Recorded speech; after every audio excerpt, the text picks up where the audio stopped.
नमस्कार विद्यार्थी मित्रांनो, स्वागत आहे तुम्हा सर्वांचं महा एक्झाम पॉईंट आपल्या एज्युकेशनल यूट्यूब चॅनलवरती। तर विद्यार्थी मित्रांनो, आपला आजचा व्हिडिओचा भाग हा 24 आहे, ज्यामध्ये आपण महाराष्ट्र शिक्षक पात्रता परीक्षा अर्थात आपली मित्रांनो टीईटी एक्झाम जी की येत्या 28 जून रोजी होणारी आहे, त्या परीक्षा दृष्टिकोनातून आपण रेग्युलरली मित्रांनो परीक्षा दृष्टिकोनातून अतिशय महत्त्वाचे अति संभव प्रश्न आपण या ठिकाणी पाहत आहोत। जर मित्रांनो तुम्ही आपले या मागील व्हिडिओचे पार्ट वगैरे पाहिले नसाल तर मित्रांनो तुम्ही चॅनलच्या आपल्या डॅशबोर्डमध्ये जाऊन तिथून संपूर्ण व्हिडिओ पाहून घेऊ शकता। आणि मित्रांनो सर्व काही व्हिडिओ पाहूनच घ्या, कारण का प्रत्येक प्रश्न हा तुमच्या एक्झाम दृष्टिकोनातून परिपूर्ण एनालिसिस करून आपण काढत आहोत। जो तुमचे पीवायक्यू क्वेश्चन पेपर आहे ते एनालिसिस करून मित्रांनो आपण हे संपूर्ण काही क्वेश्चन्स बनवतो, जेणेकरून तुमच्या येणाऱ्या एक्झाम मध्ये तुम्हाला 90+ स्कोर जो आपण टार्गेट ठेवलेला आहे तो तुम्हाला अचीव करता येणारा असेल मित्रांनो। व त्यासोबत आपण इतरही काही बाबी महत्त्वपूर्ण तुम्हाला अपडेट आपल्या व्हिडिओमध्ये देत असतो, त्यामुळे व्हिडिओला शेवटपर्यंत आणि काळजीपूर्वक पाहत चला। कोणताही प्रश्न व्हिडिओमधला मिस करू नका आणि प्रत्येक व्हिडिओ अपडेटसाठी चॅनलला सबस्क्राइब केलं नसेल मित्रांनो फटाफट सबस्क्राइब करून घ्या। तर आजच्या व्हिडिओमध्ये मित्रांनो आपण 3 महत्त्वपूर्ण टॉपिकचे प्रश्न पाहणार आहोत, ज्यामध्ये पहिला आहे मराठी व्याकरण, त्यानंतर आहे बालमानसशास्त्र व त्यानंतर आहे सामाजिक शास्त्र। तर मित्रांनो हे सर्व काही टॉपिक्स तुमच्या परीक्षेतून अतिशय महत्त्वपूर्ण आहेत, त्यामुळे काळजीपूर्वक पहा। तर सुरू करू व्हिडिओ आणि यामधला आपण पाहू प्रश्न क्रमांक आपला पहिला। तर प्रश्न पहिला काय म्हणतो पहा, पिकते तिथे विकत नाही या म्हणीचा अचूक शास्त्रीय अर्थ दर्शवणारा पर्याय निवडा। तर या ठिकाणी अचूक शास्त्रीय अर्थ दर्शवणारा पर्याय आपल्याला सांगायचा आहे। पिकते तिथे विकत नाही याचा, तर याचं उत्तर आहे ऑप्शन नंबर पर्यायचं ब, जे की स्थानिक गुणांचा किंवा व्यक्तींचा तिथेच योग्य आदर न होणे याचा असा अर्थ होतो। म्हणजे काय, तर एखादी वस्तू किंवा गुणवान व्यक्ती जिथे निर्माण होते तेथे लोकांना तिचे फारसे कौतुक किंवा महत्त्व वाटत नाही, तर बाहेरच्या ठिकाणी मात्र तिची किंमत होते असा याचा अर्थ होतो, म्हणून पर्याय नंबर ब उत्तर होईल। त्यानंतर प्रश्न आपला दुसरा असा आहे, तो नेहमीच उशिरा येत असतो या वाक्यातील काळ ओळखा। तो नेहमीच उशिरा येत असतो याचा, तर याचं उत्तर आहे पर्याय नंबर ब, जे की रीती वर्तमान काळ हे होणारा असेल। तर का होते, कारण का वाक्यामध्ये येत असतो असे संयुक्त क्रियापद आहे। जेव्हा वर्तमान काळात एखादी क्रिया सतत करण्याची सवय किंवा रीत दाखवली जाते तेव्हा त्याला रीती वर्तमान काळ असं जे आहे ते म्हटलं जातं, म्हणून पर्याय नंबर ब याचं उत्तर होणार असेल मित्रांनो। त्यानंतरचा प्रश्न तिसरा असा आहे, विदुलता या शब्दाचा अचूक संधी विग्रह करा। विदुलता याचा आपल्याला संधी विग्रह करायचा आहे, तर विदुलताचा कशा प्रकारे होईल मग संधी विग्रह, ते आहे विद्युत अधिक लता या प्रकारे होणारा असेल, जे की पर्याय नंबर ब मध्ये आपल्याला पाहायला मिळतं। कशामुळे होईल हे, तर हा एक व्यंजन संधीचा नियम आहे। पहिल्या शब्दाच्या शेवटी त किंवा द आल्यास आणि समोर ल आल्यास त बद्दल ल होतो, म्हणजेच काय, तर विद्युत अधिक लता म्हणजे की विद्युलता या प्रकारे हे जे आहे ते होणार असेल, म्हणून पर्याय नंबर याचं ब या ठिकाणी उत्तर होईल मित्रांनो। त्यानंतरचा प्रश्न पुढचा चौथा असा आहे, पुढीलपैकी अन्वय अलंकाराचं अचूक उदाहरण कोणतं। अन्वय अलंकाराचं आपलं उदाहरण सांगायचं आहे, तर कोणतं होईल, तर याचं उत्तर आहे पर्याय नंबर अ, जे की आहे ताजमहल एक जगती तो त्याच्या परी, हा जो आहे याचं जे की अन्वय अलंकाराचं उदाहरण आहे। तर अन्वय अलंकाराची डेफिनेशन काय आहे, व्याख्या, जेव्हा उपमयाची तुलना दुसऱ्या कशाचीच होऊ शकत नाही म्हणून ती उपमयाशीच केली जाते तेव्हा अन्वय अलंकार हा होतो। यामध्ये पहा प्रश्न उत्तरामध्ये काय, ताजमहलाची तुलना फक्त ताजमहलाशीच होऊ शकते असं या ठिकाणी जे की केलेली आहे, त्यामुळे पर्याय नंबर आपला जे की अ याचं उत्तर होणार असेल मित्रांनो। त्यानंतरचा प्रश्न पाचवा असा आहे, त्याने आता घरी जावे या वाक्यातील प्रयोग ओळखा। त्याने आता घरी जावे, तर कोणतं होईल, तर याचं उत्तर आहे पर्याय नंबर क, जे की भावे प्रयोग। कारण का या वाक्यात कर्म नाही, कर्त्याला ने हा प्रत्यय लागलेला आहे आणि क्रियापद विद्यार्थी असून ते कर्त्यानुसार बदलत नाही, म्हणून हा अकर्मक भावे प्रयोग हा होणारा असेल, जे की पर्याय नंबर क याचं उत्तर होणार असेल मित्रांनो। त्यानंतरचा प्रश्न पुढचा जो की 6वा असा आहे, पुढीलपैकी तद्भव शब्दांचा गट ओळखा। तद्भव शब्दांचा गट म्हटलेला आहे, तर याचं उत्तर होईल पर्याय नंबर ब, जे की चाक दूध आग हे जे आहे तद्भव शब्दांचा गट आहे। कारण का तद्भव शब्द कशाला म्हणतात, संस्कृत मधून मराठीत येताना ज्या शब्दांच्या मूळ रूपात बदल होतो त्याला तद्भव शब्द असं जे थोडक्यामध्ये म्हणतात। तर हे एक IMP टॉपिक आहे, कारण का मागल्या वेळेस यावर प्रश्न आलेला होता पण बऱ्याच विद्यार्थ्यांना उत्तर जे की चुकीचं दिलेलं होतं। त्यामुळे मित्रांनो तुम्हाला असे सर्व जे मराठी व्याकरणाचे IMP किंवा बेसिक क्वेश्चन्स असतात ते तुम्हाला माहिती असणं अतिशय इम्पॉर्टंट आहे। तर जे की कायला म्हणतात, संस्कृत मधून जे काय मराठीमध्ये येताना ज्या शब्दांचा मूळ रूपात बदल होत नाही त्याला तद्भव म्हणतात। तर संस्कृतमध्ये शब्द चक्र दुग्ध अग्नीचे मराठीमध्ये चाक दूध आग असं जे आहे थोडक्यामध्ये झालेलं आहे, त्यामुळे याचं उत्तर होईल मित्रांनो।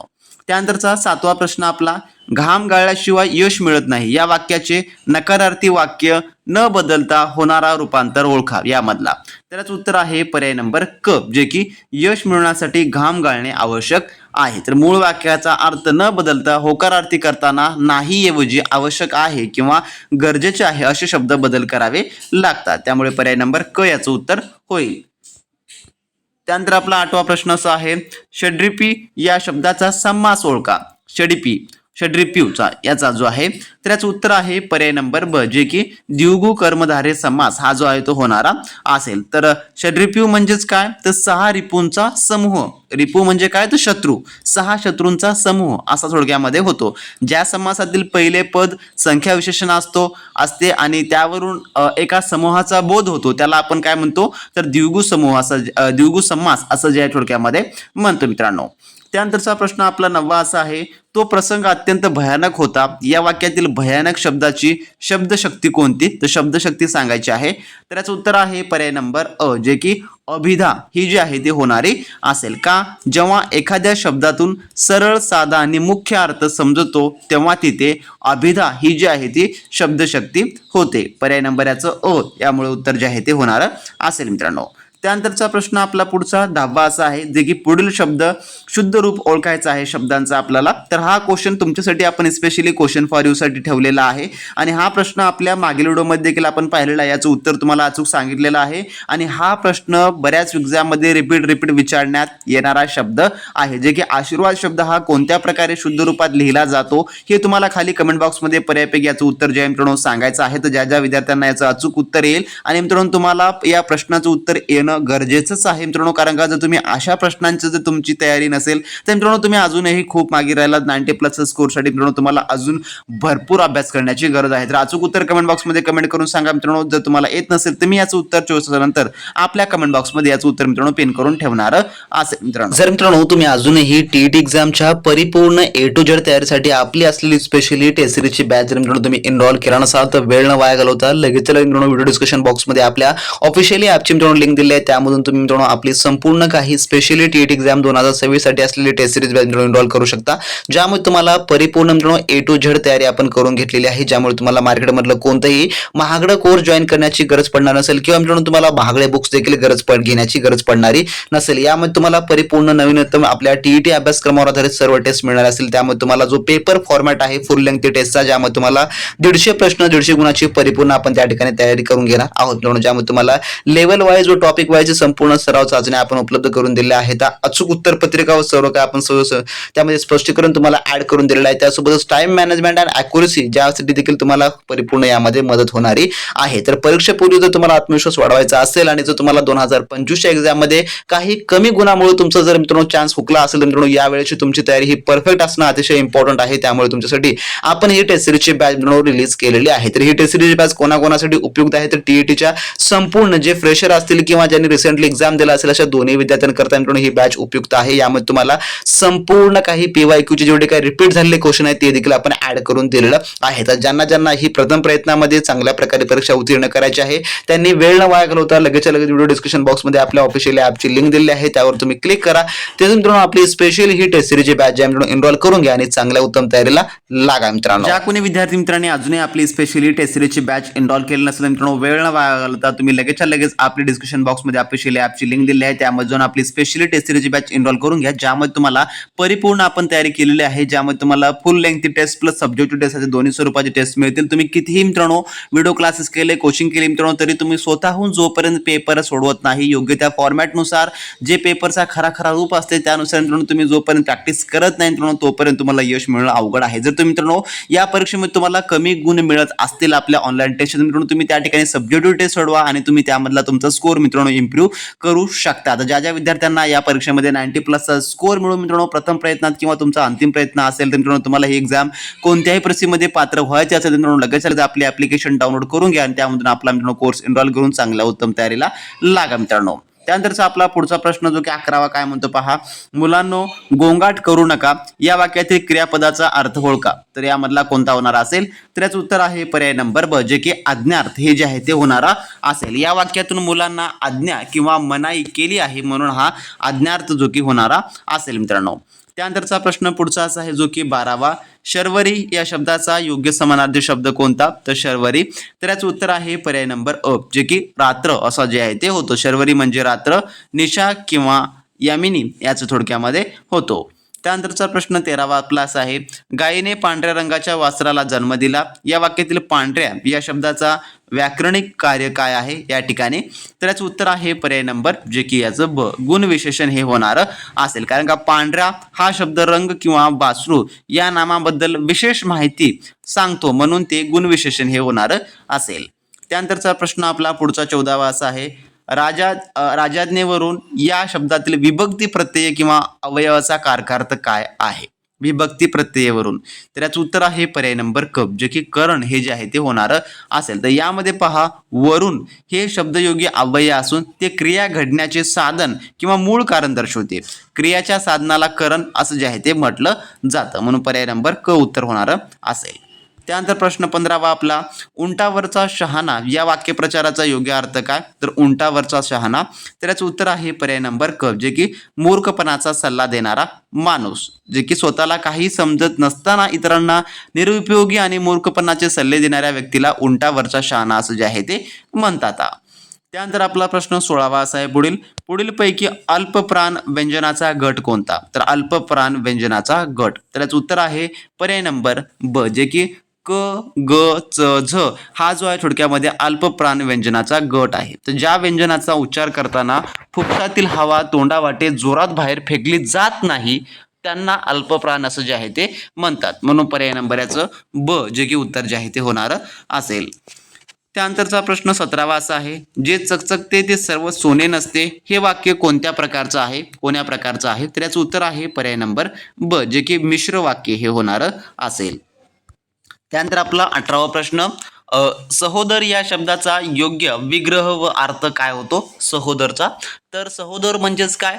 तर उदर म्हणजे काय यामधलं पोट, आणि एक यामध्ये सांगायचं झालं तर एकाच आईच्या पोटी जन्मल्याना थोडक्यामध्ये सहोदर असं जे आहे ते म्हटलं जातं. थोडक्यामध्ये ते भाऊ असतात. पर्याय नंबर याचं त्यामुळे ब या ठिकाणी उत्तर जे की होणार असेल मित्रांनो. तर हे प्रश्न जर बऱ्याच वेळेस विचारण्यात आलेलेच प्रश्न आहेत.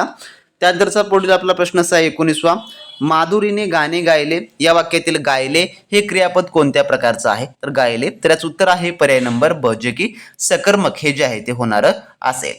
त्यानंतरचा प्रश्न आपला 20वा असा आहे, वाक्यप्रचाराचा योग्य अर्थ लावा. अंगाची लाही लाही होणे म्हणजे काय? तर याचं उत्तर आहे पर्याय नंबर क, जे की रागाने किंवा उष्णतेने अंगाचा दाह होणे असं त्याचा अर्थ होतो. त्यानंतर आपला प्रश्न 21वा असा आहे, तो गातो या विधानात गातो या धातूचे रूप कोणते? गातोचं. तर याचं उत्तर आहे पर्याय नंबर अ, जे की आख्यात रूप हे जे आहे ते होणार असेल. त्यानंतरचा आपला पुढील 22 प्रश्न, एवज शब्द मराठीत कोणत्या परिभाषिक भाषेतून आला आहे? तर याचं उत्तर आहे पर्याय नंबर क, जे की अरबी भाषेतून जे आहे ते आलेला आहे. त्यानंतर आपला प्रश्न 23वा, ती रडताना हसली या वाक्यातील रडताना हे काय आहे? तर याचं उत्तर आहे पर्याय नंबर क, जे की कृदंत किंवा धातू साधित हे जे आहे थोडक्यामध्ये आहे.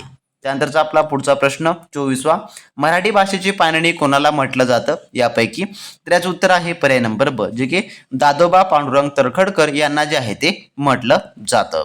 त्यानंतर आपला 25वा प्रश्न, तू काय म्हणालास ते मला समजले नाही या वाक्याच्या शेवटी कोणते विरामचिन्ह येईल? तर याचं उत्तर आहे पर्याय नंबर ब, जे की पूर्णविराम येणारा असेल. जर वाक्यात काय हा शब्द असला तरी हे विधानार्थी वाक्य आहे, म्हणून शेवटी पूर्णविराम हा येईल. त्यानंतरचा प्रश्न आपला 26वा, मक्षिका या शब्दाचा तद्भव शब्द कोणता होईल? तर याचं उत्तर आहे पर्याय नंबर अ, जे की माशी असा होतो. संस्कृत मधील मक्षिका या शब्दापासून मराठीत माशी हा तद्भव शब्द जे आहे ते तयार झालेला आहे. जर मित्रांनो तुम्ही आपली स्पेशली टेस्ट सिरीजची बॅच एनरोल करून घेतलात तर तुम्हाला अशा प्रकारचे सर्व प्रश्न त्या ठिकाणी सोडवायला मिळतील व त्यासोबतची IMP प्रश्नांची जी PDF आहे ती देखील तुम्हाला त्यामध्ये मित्रांनो आम्ही लवकरच उपलब्ध करून देणार आहोत. त्यामुळे जे विद्यार्थी अजूनही जॉईन केले नसतील त्यांनी वेळ न वाया घालवता मित्रांनो सध्याला आपला डिस्काउंट ऑफर देखील चालू आहे. त्या ठिकाणी लगेचच्या लगेच टेस्ट सिरीज मध्ये जाऊन एनरोल करून घ्या आणि रोज मित्रांनो सोडवत चला. त्यानंतर आपला पुढचा प्रश्न असा आहे जो की 27वा, मी परीक्षेला बसलो आहे कारण मला नोकरी हवी आहे या वाक्यातील कारण हे कोणत्या प्रकारचं उभयनव्य अव्यय आहे? तर याचं उत्तर आहे पर्याय नंबर ड, जे की कारणबोधक या ठिकाणी आहे. त्यानंतर आपला प्रश्न 28वा, पायाखाली रान घाली सारे या ओळीतील रस ओळखा. तर रस ओळखायचा आहे, तर याचं उत्तर आहे पर्याय नंबर ब, जे की वीर रस हे होणार असेल. या ओळीतून पराक्रम, उत्साह आणि धाडस या भावना दिसून येतात, म्हणून यात वीर रस हे थोडक्यामध्ये आहे. त्यानंतरचा 29वा प्रश्न, डोळे हे जुलमी गडे राखून पाहू नका या ओळीत कोणता अलंकार वापरलेला आहे. तर याचं उत्तर आहे पर्याय नंबर क, जे की रूपक अलंकार वापरलेला आहे. तर उपमय, डोळे आणि उपमान, जुलमी गडे हे दोन वेगवेगळे नसून एकच आहेत असे दर्शवले आहे, म्हणून हा रूपक अलंकार होणारा असेल. त्यानंतर प्रश्न 30वा आपला, पर्जन्य या शब्दाचा योग्य समानार्थी शब्द निवडा. तर याचं उत्तर आहे पर्याय नंबर ब, जे की पाऊस हा जो आहे थोडक्यामध्ये होणार असेल. तर पर्जन्य हा संस्कृत शब्द असून त्याचा मराठीमध्ये पाऊस किंवा वर्षा असा अर्थ होतो. पर्याय नंबर ब हे उत्तर होईल. तर हे झाले टॉप 30 क्वेश्चन्स जे की आपण मराठी व्याकरणाचे. आता पाहू आपण बाल मानसशास्त्र व अध्यापनशास्त्राचे काही टॉप 30 क्वेश्चन मित्रांनो. त्यानंतरचा प्रश्न 31वा सुरू होतो आपला. काय म्हणतो पहा, जीन पियाजे यांच्या बोधात्मक विकास सिद्धांतानुसार मूर्तरूप क्रियांचा कालखंड कोणत्या वयोगटाशी संबंधित आहे यापैकी. तर याचं उत्तर आहे पर्याय नंबर क, जे की 7 ते 11 वर्ष या संबंधित आहे. तर जीन पियाजे यांनी बोधात्मक विकासाचे 4 टप्पे सांगितलेले आहेत. त्यातील तिसरा टप्पा म्हणजे की मूर्त क्रियांचा काळ होय, जो 7 ते 11 वर्ष वयाचा असतो. पर्याय नंबर क, त्यामुळे याचं उत्तर होईल. त्यानंतर आपला पुढचा प्रश्न असा आहे, वर्गात एखादा विद्यार्थी सतत आक्रमक वर्तन करत असेल तर शिक्षकांनी अध्यापनशास्त्राच्या दृष्टीने सर्वात प्रथम कोणती पावले उचलली पाहिजेत. तर याचं उत्तर आहे पर्याय नंबर ब, जे की त्याच्या या वर्तनामागील मूळ कारणाचा शोध घेण्यासाठी मानसशास्त्रीय निदान करणं आवश्यक आहे. आणि हे प्रश्न तुम्हाला 100% परीक्षेमध्ये विचारतात, कारण का अध्यापनशास्त्रामध्ये अशा प्रकारचे प्रश्न जे आहेत ते भरपूर सारे येतात. त्यानंतरचा प्रश्न आपला पुढील 33वा असा आहे, लेओह वँगोस्की यांच्या सामाजिक सांस्कृतिक सिद्धांतानुसार झोन ऑफ प्रॉक्झिमल डेव्हलपमेंट, ज्याला आपण ZPD असं म्हणतो, म्हणजे काय आहे.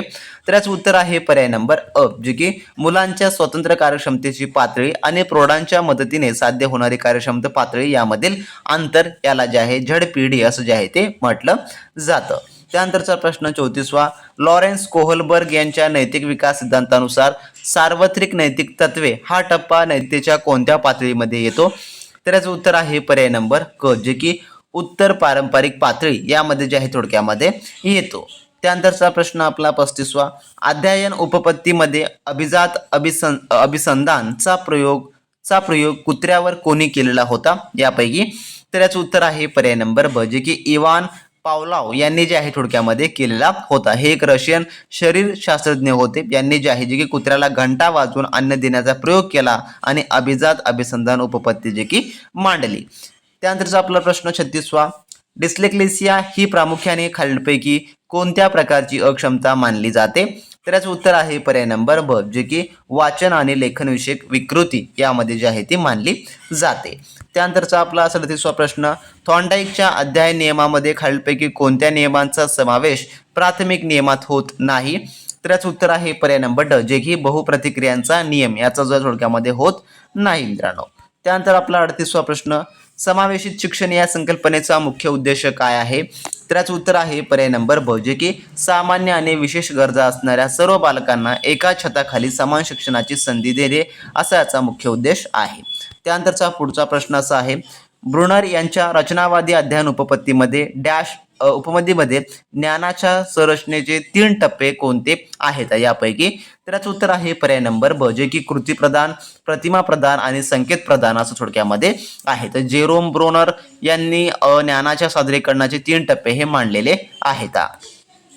त्यानंतर आपला 40वा प्रश्न, प्रगतिशील शिक्षणचे जनक म्हणून खालीलपैकी कोणाचा प्रामुख्याने उल्लेख केला जातो. तर याचं उत्तर आहे पर्याय नंबर अ, जे की जॉन ड्यूई यांचा जो थोडक्यामध्ये केला जातो. त्यानंतर 41वा प्रश्न, बुद्धिमत्तेचा द्विघटक सिद्धांत कोणी मांडला, ज्यामध्ये जी आणि यस घटकांचा समावेश आहे. जी म्हणजे जनरल, एस म्हणजे स्पेसिफिक यांचा जो आहे थोडक्यामध्ये आहे. तर याचं उत्तर जे आहे ते आहे पर्याय नंबर जे की ब, चार्ल्स स्पियरमन यांनी जो आहे तो मांडलेला आहे. तर कधी, तर 1904 मध्ये चार्ल्स स्पियरमन यांनी बुद्धिमत्तेचा द्विघटक सिद्धांत जो की मांडलेला आहे. त्यानंतर आपला पुढचा प्रश्न असा आहे 42वा, मर्मदृष्टीमूलक आणि समष्टीवाद अध्यापन उपपत्ती कोणाच्या प्रयोगावर आधारित जे की आहे खालीलपैकी. तर याचं उत्तर आहे पर्याय नंबर जे की अ, कोहलर जे की सुलतान नावाच्या चिंपांझीवरील हा एक थोडक्यामध्ये प्रयोग आहे. तर सांगायचं झालं तर गेस्टलवादी मानसशास्त्रज्ञ उल्फगँग कोहलर यांनी जे आहे सुलतान नावाच्या सुजान चिंपांजीवर प्रयोग करून मर्मदृष्टीद्वारे अध्ययन कसे होते हे सिद्ध जे आहे ते केलेलं होतं. त्यानंतर आपला 43वा प्रश्न, राष्ट्रीय शैक्षणिक धोरण 2020 नुसार शालेय शिक्षणाचा नवा आकृतीबंध कोणता आहे, जे की आपण NEP नॅशनल एज्युकेशन पॉलिसी 2020 असं जे म्हणतो, जे की त्याच्यानुसार म्हटलेलं आहे. तर याचं उत्तर आहे पर्याय नंबर जे की ब 5+3+3 4 हे जे आहे थोडक्यामध्ये आहे. तर NEP 2020 ने जे की जुना 10+2 आकृतीबंध बदलून 5+3+3+4 हा नवा आकृतीबंध आणला आहे, ज्यामध्ये पायाभूत स्तर, पूर्वतयारी स्तर, मध्य स्तर आणि माध्यमिक स्तर असा थोडक्यामध्ये आहे. त्यानंतरचा प्रश्न 44वा, एखाद्या व्यक्तीला पूर्वज्ञानाचा उपयोग नवीन परिस्थितीतील कौशल्य शिकवताना अडथळा ठरत असेल तर त्यास अध्ययनाचे कोणते संक्रमण म्हणतात किंवा म्हटलं जातं. तर याचं उत्तर आहे पर्याय नंबर क, जे की नेगेटिव्ह ट्रान्सफर, ज्याला आपण ऋण संक्रमण असं जे आहे ते म्हटलं जातं. त्यानंतर 45वा प्रश्न, अध्यापन ही प्रामुख्याने कोणती प्रक्रिया आहे.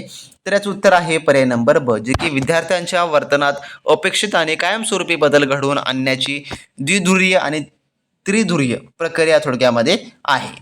त्यानंतरचा आपला पुढचा प्रश्न असा आहे 46वा, कार्ल रॉजर्स यांच्या विद्यार्थी केंद्रित मानसशास्त्रात शिक्षकांची भूमिका कशी असावी. तर याचं उत्तर जे आहे ते आहे ऑप्शन नंबर क, जे की सुलभक आणि मार्गदर्शक म्हणून जे आहे थोडक्यामध्ये असावी. त्यानंतर आपला पुढचा प्रश्न, प्रकल्प पद्धती ही मूळची कोणाच्या तत्वज्ञानावर आणि विचारसरणीवर आधारित आहे. तर याचं उत्तर जे आहे ते आहे ऑप्शन नंबर अ, जे की जॉन डुई आणि किलपॅट्रिक यांनी जे आहे थोडक्यामध्ये जे की यांच्यावर आधारित आहे. तर प्रकल्प पद्धती जॉन डुई यांच्या कार्यवादावर आधारित आहे आणि त्यांचे शिष्य विल्यम किलपॅट्रिक यांनी जे आहे ही पद्धत शिक्षण क्षेत्रात विकसित केलेली आहे. त्यानंतरचा पुढचा प्रश्न आपला असा आहे, बुद्ध्यांक ज्याला आपण IQ लेवल असं म्हणतो, तर IQ मोजण्याचं अचूक सूत्र कोणतं आहे यापैकी. तर याचं उत्तर आहे पर्याय नंबर ब, जे की IQ बरोबर मानसिक वय डिवाइड शारीरिक वय इंटू 100 हे जे आहे थोडक्यामध्ये आहे, जे की स्टार्न यांनी हे सूत्र सुचवलेलं आहे, जे की टर्मन यांनी विकसित केलेलं आहे IQचं. पर्याय नंबर ब याचं उत्तर जे की होणार असेल. त्यानंतरचा प्रश्न आपला 49वा, संरक्षण यंत्रणा ही संकल्पना प्रामुख्याने कोणत्या मानसशास्त्रीय संप्रदायाशी संबंधित आहे यापैकी. तर याचं उत्तर आहे पर्याय नंबर ब, जे की मनोविश्लेषणवाद, जे की याच्याशी ही संबंधित आहे मित्रांनो. त्यानंतरचा 50वा प्रश्न, वर्गात शिकवताना सोप्याकडून कठीणाकडे किंवा मूर्ताकडून अमूर्ताकडे जाणे याला काय म्हणतात. तर याचं उत्तर आहे ऑप्शन नंबर पर्यायचं अ, जे की अध्यापनाची सूत्रे असं जे आहे ते म्हटलं जातं. आणि तुम्हाला TET परीक्षेमध्ये एक्झॅक्ट या प्रकारचे प्रश्न CDP मध्ये पाहायला मिळणारे आहेत. त्यामुळे तुम्हाला अशा प्रकारच्या प्रश्नांची भरपूर सारी प्रॅक्टिस करणं, तयारी करणं अतिशय इम्पॉर्टंट आहे मित्रांनो, जर तुम्हाला येणाऱ्या परीक्षेमध्ये चांगले गुण मिळवायचे असतील तर मित्रांनो. त्यानंतर प्रश्न आपला 51 असा आहे, अल्बर्ट बांडुरा यांच्या सामाजिक अध्ययन सिद्धांतानुसार अध्ययनाचा मुख्य आधार कोणता आहे यापैकी. तर याचं उत्तर आहे पर्याय नंबर ब, जे की निरीक्षण आणि अनुकरण हे जे थोडक्यामध्ये आहे. त्यानंतरचा प्रश्न 52 आपला, किशोरवयीन अवस्थेला वादळ आणि तणावाचा काळ असे कोणत्या मानसशास्त्रज्ञाने म्हटलेलं आहे. तर याचं उत्तर आहे पर्याय नंबर ब, जे की स्टॅनली हॉल यांनी जे आहे ते म्हटलेलं आहे. त्यानंतर आपला प्रश्न 53 आपला असा आहे, पुढील अध्ययन उपपत्ती अंतर्गत साधन अभिसंधान मध्ये प्रबलनचे महत्त्व कोणी विशेष जे आहे ते केलेलं आहे. तर याचं उत्तर आहे पर्याय नंबर जे की अ, B.F. स्किनर यांनी जे आहे ते केलेलं आहे. त्यानंतर आपला प्रश्न 54 असा आहे, हॉवर्ड गार्डनर यांच्या बहुविध बुद्धिमत्ता सिद्धांतानुसार कवी आणि लेखकांमध्ये कोणती बुद्धिमत्ता प्रामुख्याने आढळते. तर याचं उत्तर आहे पर्याय नंबर ब, जे की भाषिक बुद्धिमत्ता ही जी आहे थोडक्यामध्ये आढळते. त्यानंतरचा प्रश्न 55 आपला, बालकांच्या विकासाची दिशा ही शूर पदभिमुख असते याचा अर्थ काय आहे. तर याचं उत्तर आहे पर्याय नंबर ब, जे की विकास डोक्याकडून पायाकडे होतो हे जे आहे थोडक्यामध्ये आहे. तर विकासाच्या तत्वानुसार बालकांचा शारीरिक विकास आधी डोक्याच्या भागाकडून सुरू होतो आणि हळूहळू खालच्या भागाकडे जे की सरकतो. त्यानंतरचा प्रश्न आपला 56वा, सतत आणि सर्वकष मूल्यमापन मध्ये सर्वकष या शब्दाचा अर्थ काय. तर याचं उत्तर आहे पर्याय नंबर क, जे की संबोधात्मक, भावनात्मक आणि क्रियात्मक या तिन्ही क्षेत्रांचा मूल्यमापन जे की होय. त्यानंतरचा आपला 57वा, गिलफोर्ड यांच्या बुद्धिमत्ता संरचना संहितेमध्ये एकूण किती प्रमुख परिमाणे मानली आहेत. तर याचं उत्तर आहे पर्याय नंबर ब, जे की 3 परिमाणे मानलेले आहे, ज्यामध्ये पहिलं आहे क्रिया, दुसरी आहे आशय आणि तिसरं आहे निर्माती किंवा उत्पादने. हे 3 जे आहे ते मानलेले आहेत. पर्याय नंबर ब त्यामुळे उत्तर होईल. त्यानंतर 58वा प्रश्न, बेंजामिन ब्लूम यांच्या वर्गीकरणानुसार भावात्मक क्षेत्रातील सर्वोच्च पातळी कोणती? तर याचं उत्तर आहे पर्याय नंबर क, जे की चारित्र्यकरण किंवा मूल्य विशेषीकरण हे जे थोडक्यामध्ये आहे. तर भावात्मक क्षेत्राचे 5 टप्पे आहेत, त्यातील सर्वोच्च टप्पा म्हणजे चारित्र्यकरण, जिथे स्वीकारलेली मूल्ये व्यक्तीच्या जीवनाचा स्थायी भाग जे की बनतात. त्यानंतर आपला 59वा प्रश्न, शिक्षकाची निदानात्मक चाचणी घेण्यामागचा मुख्य हेतू कोणता असतो? तर याचं उत्तर आहे पर्याय नंबर ब, जे की विद्यार्थ्यांच्या अध्ययनातील नेमक्या अडचणी आणि त्रुटी शोधणे हे जे थोडक्यामध्ये आहे. त्यानंतरचा प्रश्न आपला 60वा असा आहे, क्रियात्मक संशोधन हे प्रामुख्याने कोणाद्वारे आणि कशासाठी केले जाते? तर याचं उत्तर आहे पर्याय नंबर ब, जे की शिक्षकांद्वारे शालेय स्तरावरील दैनंदिन आणि तात्कालिक समस्या सोडवण्यासाठी हे जे थोडक्यामध्ये यामध्ये केलं जातं. तर शिक्षकांनी किंवा मुख्याध्यापकांनी स्वतःच्या शाळेतील किंवा वर्गातील रोजच्या समस्यावर त्वरित उपाय शोधण्यासाठी केलेलं संशोधन म्हणजे की त्याला आपण क्रियात्मक संशोधन असं जे आहे म्हणतो. पर्याय नंबर ब त्यामुळे याचं उत्तर जे आहे ते होणार असेल मित्रांनो. त्यानंतर आपला जो काही पुढचा सेशन सुरू होतो, ज्यामध्ये त्यानंतर आपण आता पाहू सामाजिक शास्त्राचे काही IMP क्वेश्चन्स, ज्यामध्ये तुम्हाला इतिहास, भूगोल, नागरिकशास्त्राचे जे काही प्रश्न येतात आणि मित्रांनो एक्झॅक्ट तुम्हाला या प्रकारचे प्रश्न त्या ठिकाणी पाहायला मिळणारे असतील. टॉपिक देखील तुम्हाला ह्या प्रकारचे त्या ठिकाणी आपल्याला पाहायला मिळणारे असतील मित्रांनो. तर प्रश्न 61 आपला काय म्हणतो पहा, खालील घटनांच्या त्यांच्या कालक्रमानुसार योग्य पर्याय निवडा. तर जो काही कालक्रम आहे त्यानुसार आपल्याला या ठिकाणी घटना जोडायच्या आहेत.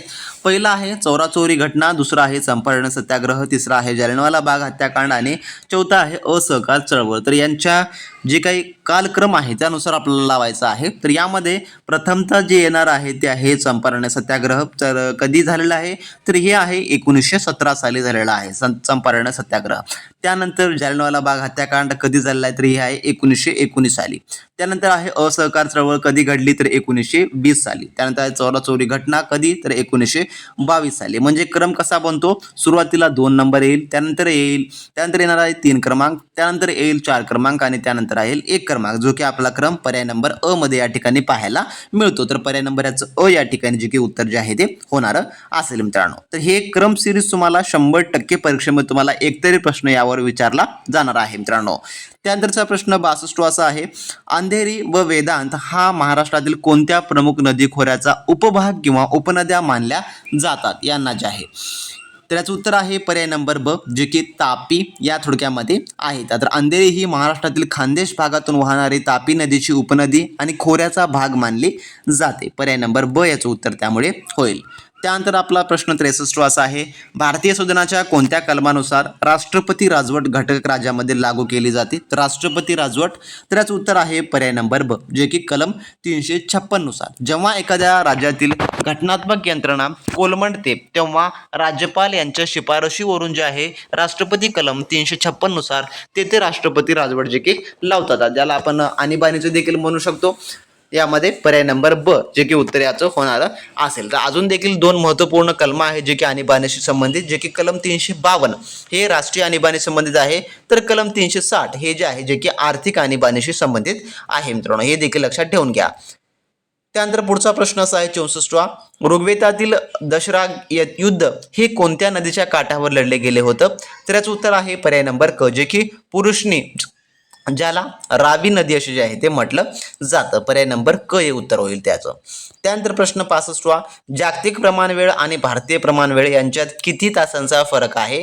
तर याचं उत्तर आहे पर्याय नंबर ब, जे की 5 तास 30 मिनिटे एवढ्यांचा जो आहे फरक आहे. पर्याय नंबर ब याचं उत्तर होईल.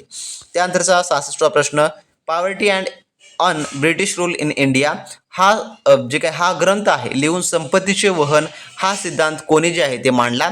यापैकी तर याचं उत्तर आहे पर्याय नंबर ब, जे की दादाभाई नौरोजी यांनी जे आहे ते मांडलेला आहे. तर poverty and un British rule in India हा IMP ग्रंथ आहे बरं का, ध्यानात ठेवून घ्या.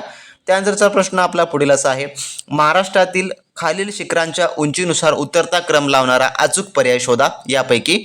तर याचं उत्तर आहे जे की पर्याय नंबर अ, जे की कळसुबाई, सालेर, महाबळेश्वर आणि हरिश्चंद्रगड. तर याचा जर आपण क्रम लावला तर कळसुबाईची जी उंची आहे ती आहे 1646 मीटर, सालेरची आहे 1567 मीटर, महाबळेश्वरची आहे 1438 मीटर आणि हरिश्चंद्रगडाची आहे 1424 मीटर. या प्रकारे याचा जो की क्रम या ठिकाणी लागतो. त्यानंतरचा आपला पुढचा प्रश्न असा आहे जे की 68वा. भारतीय राज्यघटनेच्या उद्देशपत्रिकात 42वी घटना दुरुस्तीद्वारे कोणते शब्द समाविष्ट करण्यात आले. तर 42व्या घटना दुरुस्तीनुसार म्हटलेलं आहे. तर याचं उत्तर आहे पर्याय नंबर ब, समाजवादी, धर्मनिरपेक्ष आणि एकात्मता हे जे आहे थोडक्यामध्ये जे की ॲड करण्यात आलेले आहेत. त्यानंतर आपला पुढचा प्रश्न, गुप्त वंशाचा संस्थापक कोण होता आणि कोणत्या गुप्त राजाला भारताचा नेपोलियन असं म्हटलं जातं. तर याचं उत्तर आहे पर्याय नंबर ब, जे की श्रीगुप्त आणि समुद्रगुप्त यांना जे आहे ते म्हटलं जातं. त्यानंतर आपला 17वा प्रश्न, पृथ्वीच्या अंतरंगातील सिआल आणि सीमा या थरांच्या दरम्यान असणाऱ्या विलगतेला काय म्हणतात किंवा काय म्हटलं जातं. तर याचं उत्तर आहे पर्याय नंबर ब, जे की कॉनरॉड विलगता असं जे आहे ते म्हटलं जातं. त्यानंतर आपला पुढचा प्रश्न, सत्यशोधक समाजाची स्थापना महात्मा ज्योतिराव फुले यांनी कधी व कोठे केली. तर याचं उत्तर आहे पर्याय नंबर जे की अ, 24 सप्टेंबर 1873ला पुणे या ठिकाणी जी आहे ती केलेली आहे. त्यानंतर आपला प्रश्न 72वा, राज्यसभेचे पदसिद्ध अध्यक्ष कोण असतात यापैकी. तर याचं उत्तर आहे पर्याय नंबर क, जे की उपराष्ट्रपती जे आहे ते असतात. त्यानंतर आपला पुढचा प्रश्न, अल्लाउद्दीन खिल्जी यांनी दक्षिण भारतावरील मोहिमेचे नेतृत्व कोणाकडे सोपवलेलं होतं. तर याचं उत्तर आहे पर्याय नंबर अ, जे की मलिक काफूर यांच्याकडे जे आहे ते सोपवलेलं होतं. त्यानंतर आपला पुढचा प्रश्न, विषुववृत्तावर दोन रेखांमधील जास्तीत जास्त अंतर अंदाजे किती किलोमीटर असते. तर याचं उत्तर आहे पर्याय नंबर ब, जे की 111 किलोमीटर एवढं जे आहे ते असतं. त्यानंतर आपला पुढील प्रश्न, स्वतंत्र भारताचे पहिले गव्हर्नर जनरल कोण होते यापैकी. तर याचं उत्तर आहे पर्याय नंबर ब, जे की लॉर्ड माउंटबॅटन हे जे आहे थोडक्यामध्ये होते. त्यानंतर आपला पुढचा प्रश्न, मूलभूत हक्काच्या संरक्षणासाठी सर्वोच्च न्यायालयात कोणत्या कलमांतर्गत दाद मागता येते ज्याला डॉक्टर बाबासाहेब आंबेडकरांनी संविधानाचा आत्मा असं जे आहे ते म्हटलेलं आहे. तर याचं उत्तर आहे पर्याय नंबर क, जे की कलम 32 नुसार. त्यानंतर आपला पुढचा प्रश्न, विजयनगर साम्राज्याची स्थापना 1336 मध्ये कोणी केली यापैकी. तर याचं उत्तर आहे पर्याय नंबर ब, जे की हरिहर आणि बुक यांनी जी आहे ती केली. त्यानंतर आपला प्रश्न पुढचा असा आहे, ग्रँड कॅनन ही जगातील प्रसिद्ध घळई कोणत्या नदीमुळे तयार झाली आहे. तर याचं उत्तर आहे पर्याय नंबर क, जे की कलोरोडो या जे आहे त्यामुळे तयार झालेली आहे. त्यानंतर आपला पुढील प्रश्न, 1791च्या फ्रेंच राज्यक्रांतीने जगाला कोणती महत्त्वाची मूल्ये दिली. तर याचं उत्तर आहे पर्याय नंबर ब, जे की स्वातंत्र्य, समता आणि बंधुता ही जी आहे थोडक्यामध्ये मूल्ये दिलेली आहेत. त्यानंतर आपला प्रश्न 80वा, उच्च न्यायालयाच्या न्यायाधीशाची नेमणूक कोणाद्वारे केली जाते. तर याचं उत्तर आहे पर्याय नंबर ब, जे की भारताचे राष्ट्रपती यांच्याद्वारे जी आहे ती केली जाते. त्यानंतर आपला पुढील प्रश्न, छत्रपती शिवाजी महाराजांच्या अष्टप्रधान मंडळात अमात्या यांचे मुख्य काम कोणते होते. तर याचं उत्तर आहे पर्याय नंबर ब, जे की राज्याचा जमाव खर्च पाहणे, वित्त व महसूल थोडक्यामध्ये हे काम जे आहे ते होतं. त्यानंतर आपला पुढचा प्रश्न, दख्खनच्या पठारावरील बहुतांश मृदा ही रेगूर मृदा आहे, तिची निर्मिती कोणत्या खडकापासून झाली. तर याचं उत्तर आहे पर्याय नंबर ब, जे की बेसाल्ट खडकापासून झालेली आहे. त्यानंतर आपला पुढील प्रश्न, ब्रिटिश संसदेने नियमांचा कायदा कोणत्या वर्षी मंजूर केला. तर याचं उत्तर आहे पर्याय नंबर अ, जे की 1773 साली जे आहे ते केलेला आहे. त्यानंतर आपला पुढचा प्रश्न, बळवंतराव मेहता समितीने भारतात कोणत्या प्रकारची पंचायत राज व्यवस्था सुचवली होती. तर याचं उत्तर आहे पर्याय नंबर क, जे की त्रिस्तरीय जे की सुचवलेली होती, ज्यामध्ये पहिलं आहे ग्रामपंचायत, दुसरं पंचायत समिती आणि तिसरं आहे जे की जिल्हा परिषद या प्रकारची. त्यानंतर पुढील प्रश्न, बारडोली सत्याग्रहाचं नेतृत्व कोणी केले ज्यानंतर त्यांना सरदार ही पदवी मिळाली. तर याचं उत्तर आहे पर्याय नंबर ब, जे की वल्लभभाई पटेल. त्यानंतर पुढचा प्रश्न असा आहे, हिवाळ्यात उत्तर पूर्व मोसमी वाऱ्यामुळे भारताच्या कोणत्या किनारपट्टीवर प्रामुख्याने पाऊस पडतो. तर याचं उत्तर आहे पर्याय नंबर क, जे की कोरोमंडल किनारपट्टी यावर जे थोडक्यामध्ये जे की पडतो. त्यानंतर पुढील प्रश्न, वर्धमान महावीर हे जैन धर्माचे कितवे तीर्थकार होते. तर याचं उत्तर आहे पर्याय नंबर क, जे की 24वे हे तीर्थकार होते. त्यानंतर पुढील प्रश्न, भारताच्या संविधानातील मार्गदर्शक तत्वे कोणत्या देशाच्या संविधानावरून घेण्यात आलेले आहेत. तर याचं उत्तर आहे पर्याय नंबर जे की ब, आयर्लंड या देशाच्या थोडक्यामध्ये घेण्यात आलेली आहेत. त्यानंतर आपला पुढील प्रश्न, 1857च्या उठावादरम्यान कानपूर येथून उठावाचे नेतृत्व कोणी केले. तर याचं उत्तर आहे पर्याय नंबर जे की क नानासाहेब पेशवे आणि तात्या टोपे यांनी केलेलं आहे. त्यानंतर प्रश्न 90वा, ओझोन वायूचा थर वातावरणाच्या कोणत्या मुख्य उपथरात आढळतो जो अतिनील किरणांपासून पृथ्वीचे रक्षण करतो? तर याचं उत्तर आहे पर्याय नंबर ब जे की स्थितांबर यामध्ये जे की हा थोडक्यामध्ये आढळतो आणि हे जे आहे जे की रक्षण करतो. पर्याय नंबर ब याचं उत्तर होणार असेल. तर असे मित्रांनो आजच्या व्हिडिओमधले आपले टॉप 90 क्वेश्चन होते जे की आपण प्रत्येकी सब्जेक्टवरचे या ठिकाणी कव्हर केलेले आहेत आणि तुमच्या येणाऱ्या मित्रांनो परीक्षेमध्ये देखील टीईटीच्या अशा स्वरूपाचे प्रश्न जे आहेत ते विचारले जाणारे असतील. त्यामुळे तुम्हाला जर अशा प्रश्नांचा भरपूर सारा सराव करायचा असेल तर लगेच आपली ॲप्लिकेशन डाउनलोड करून घ्या आणि चांगल्या उत्तम तयारीला लागा मित्रांनो. भेटू नेक्स्ट व्हिडिओमध्ये नवीन माहिती नवीन प्रश्नांसोबत नवीन अपडेट सोबत. तोपर्यंत मित्रांनो बी प्रॅक्टिस क्रॅक एक्झाम.